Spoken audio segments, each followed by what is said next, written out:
بسم الله الرحمن الرحيم حميم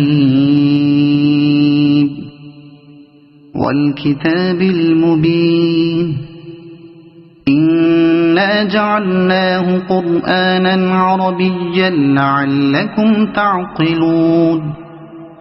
وإنه في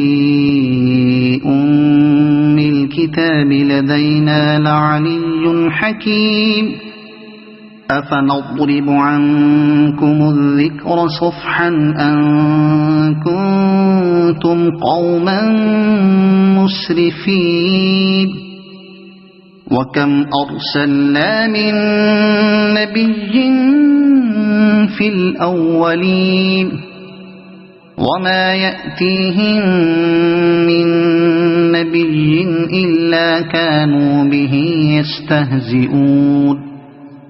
فأهلكنا أشد منهم بطشا ومضى مثل الأولين ولئن سألتهم من خلق السماوات والأرض ليقولن خلقهن العزيز العليم الذي جعل لكم الأرض مهدا وجعل لكم فيها سبلا لعلكم تهتدون والذي نزل من السماء ماء بقدر فأنشرنا به بلدة ميتا كذلك تخرجون والذي خلق الأزواج كلها وجعل لكم من الفلك والأنعام ما تركبون لتستووا على ظهوره ثم تذكروا نعمة ربكم إذا استويتم عليه وتقولوا سبحان الذي سخر لنا هذا وما كنا له مقرنين وإنا إلى ربنا لمنقلبون وجعلوا له من عباده جزءا إن الإنسان لكفور مبين أم اتخذ مما يخلق بنات وأصفاكم بالبنين وإذا بشر أحدهم بما ضرب للرحمن مثلا ظل وجهه مسودا وهو كظيم أومن ينشأ في الحلية وهو في الخصام غير مبين وجعلوا الملائكة الذين هم عباد الرحمن إناثا أشهدوا خلقهم ستكتب شهادتهم ويسألون وقالوا لو شاء الرحمن ما عبدناهم ما لهم بذلك من علم إن هم إلا يخرصون أم آتيناهم كتابا من قبله فهم به مستمسكون بل قالوا إنا وجدنا آباءنا على أمة وإنا على آثارهم مهتدون وكذلك ما أرسلنا من قبلك في قرية من نذير إلا قال مترفوها إنا وجدنا آباءنا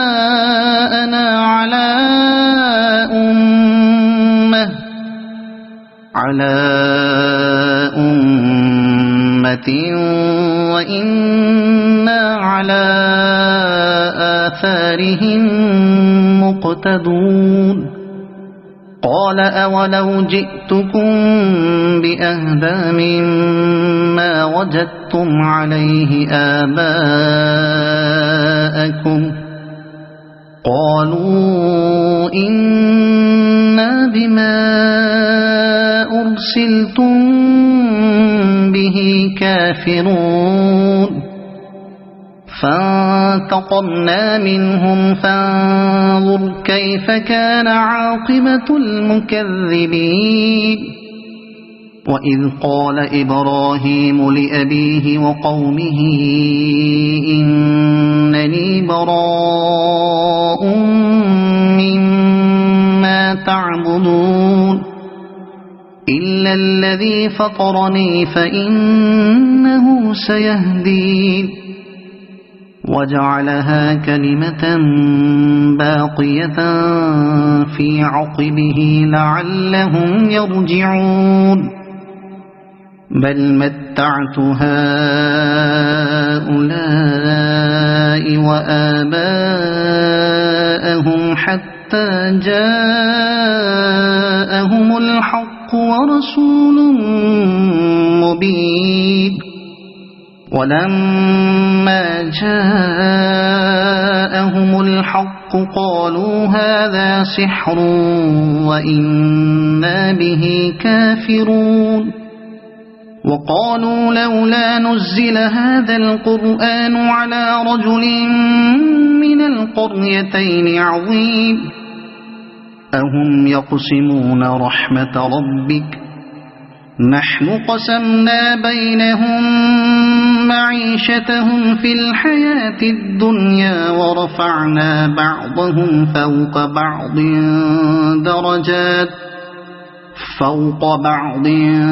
درجات ليتخذ بعضهم بعضا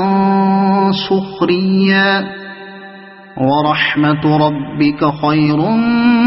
مما يجمعون ولولا أن يكون الناس أمة واحدة لجعلنا لمن يكفر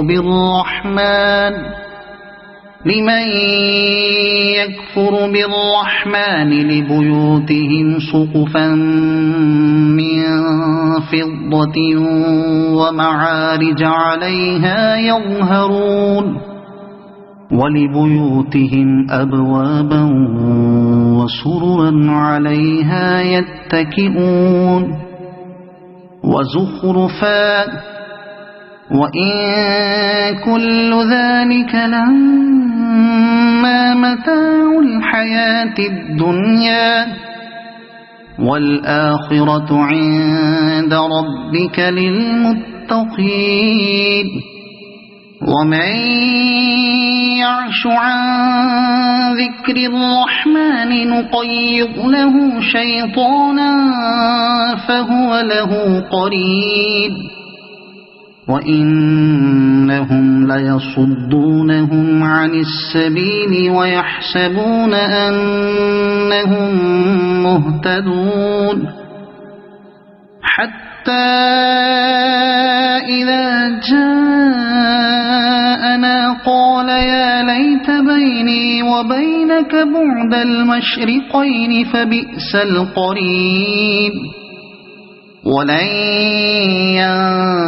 ينفعكم اليوم إذ ظلمتم أنكم في العذاب مشتركون أفأنت تسمع الصم أو تهدي العمي ومن كان في ضلال مبين فإما نذهبن بك فإنا منهم منتقمون أو نرينك بيتك الذي وعدناهم فإنا عليهم مقتدرون فاستمسك بالذي أوحي إليك إنك على صراط مستقيم وإنه لذكر لك ولقومك وسوف تسألون واسأل من أرسلنا من قبلك من رسلنا أجعلنا من دون الرحمن آلهة يعبدون ولقد أرسلنا موسى بآياتنا إلى فرعون وملئه فقال إني رسول رب العالمين فلما جاءهم بآياتنا إذا هم منها يضحكون وما نريهم من آية إلا هي أكبر من أختها وأخذناهم بالعذاب لعلهم يرجعون وقالوا يا أيها الساحر ادع لنا ربك بما عهد عندك إننا لمهتدون فلما كشفنا عنهم العذاب إذا هم ينكثون ونادى فرعون في قومه قال يا قوم أليس لي ملك مصر وهذه الأنهار تجري من تحتي أفلا تبصرون أم أنا خير من هذا الذي هو مهين ولا يكاد يبين فلولا ألقي عليه أسورة من ذهب أو جاء معه الملائكة مقترنين فاستخف قومه فأطاعوه إنهم كانوا قوما فاسقين فلما آسفونا انتقمنا منهم فأغرقناهم أجمعين فجعلناهم سلفا ومثلا للآخرين ولما ضرب ابن مريم مثلا إذا قومك منه يصدون وقالوا أآلهتنا خير أم هو ما ضربوه لك إلا جدلا بل هم قوم خصمون إن هو إلا عبد أنعمنا عليه وجعلناه مثلا لبني إسرائيل ولو نشاء لجعلنا منكم ملائكة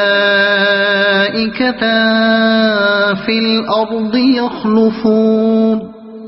وإنه لعلم للساعة فلا تمترن بها واتبعون هذا صراط مستقيم ولا يصدنكم الشيطان إنه لكم عدو مبين ولما جاء عيسى بالبينات قال قد جئتكم بالحكمة ولأبين لكم بعض الذي تختلفون فيه فاتقوا الله وأطيعون إن الله هو ربي وربكم فاعبدوه هذا صراط مستقيم فاختلف الأحزاب من بينهم فويل للذين ظلموا من عذاب يوم أليم هل ينظرون إلا الساعة أن تأتيهم بغتة وهم لا يشعرون الأخلاء يومئذ بعضهم لبعض عدو إلا المتقين يا عباد لا خوف عليكم اليوم ولا أنتم تحزنون الذين آمنوا بآياتنا وكانوا مسلمين ادخلوا الجنة أنتم وأزواجكم تحبرون يطاف عليهم بصحاف من ذهب وأكواب وفيها ما تشتهيه الأنفس وتلذ الأعين وأنتم فيها خالدون وتلك الجنة التي أورثتموها بما كنتم تعملون لكم فيها فاكهة كثيرة منها تأكلون إن المجرمين في عذاب جهنم خالدون لا يفتر عنهم وهم فيه مبلسون وما ظلمناهم ولكن كانوا هم الظالمين ونادوا يا مالك ليقض علينا ربك قال إنكم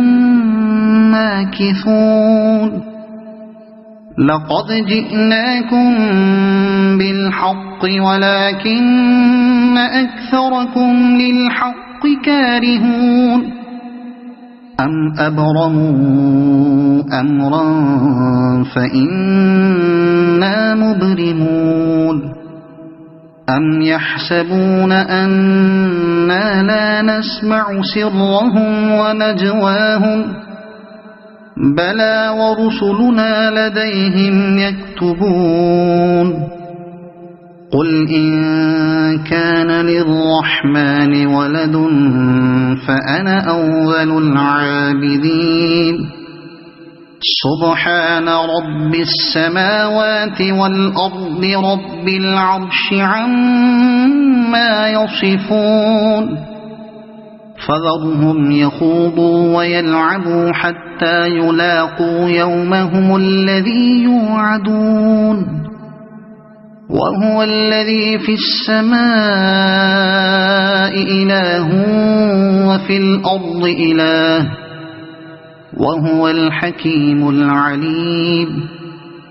وتبارك الذي له ملك السماوات والأرض وما بينهما وعنده علم الساعة وإليه ترجعون ولا يملك الذين يدعون من دونه الشفاعة إلا من شهد بالحق وهم يعلمون ولئن سألتهم من خلقهم ليقولن الله فأنى يؤفكون وقيله يا رب إن هؤلاء قوم لا يؤمنون فاصفح عنهم وقل سلام فسوف يعلمون.